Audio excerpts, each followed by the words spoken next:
سیدنا ابو ہریرہ رضی اللہ تعالیٰ عنہ سے روایت ہے، وہ فرماتے ہیں کہ کان النبی صلی اللہ علیہ وسلم اذا خرج یوم العید،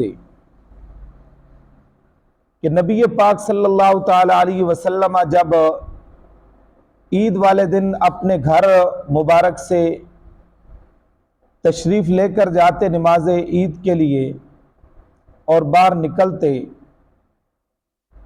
تو فی طریق ایک راستے سے تشریف لے کر جاتے عیدگاہ کی طرف، رجع فی غیرہ، جب واپس لوٹ کر آتے تو دوسرے راستے سے واپس لوٹ کر آتے۔ کچھ اعمال ایسے ہیں عید والے دن کہ جن کو کرنا انسان کے لیے باعث ثواب ہے، باعث اجر ہے۔ ان میں سے ایک عمل یہ بھی ہے کہ مومن بندہ جب عید کی نماز کے لیے عیدگاہ کی طرف تشریف لے کر جائے اور جانے لگے تو اس کے لیے مستحب عمل یہ ہے کہ جس راستے سے وہ جائے عیدگاہ کی طرف، واپسی پر دوسرا راستہ اختیار کرے۔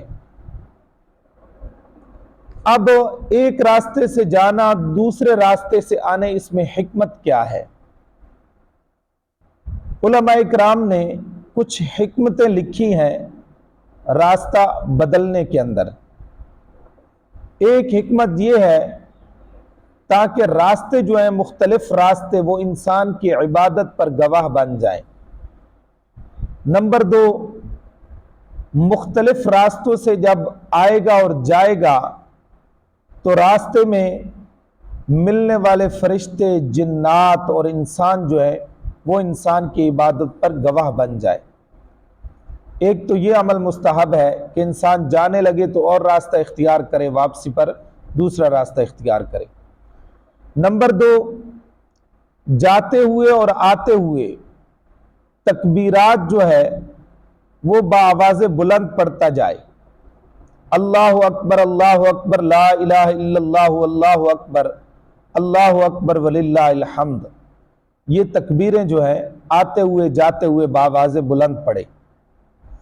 نمبر 3، عیدگاہ کی طرف پیدل چل کر جانا یہ مستحب عمل ہے، اور بغیر ضرورت کے سواری پر جانا، موٹر سائیکل، کار وغیرہ پر، یہ غیر اولا عمل ہے، بہتر نہیں ہے۔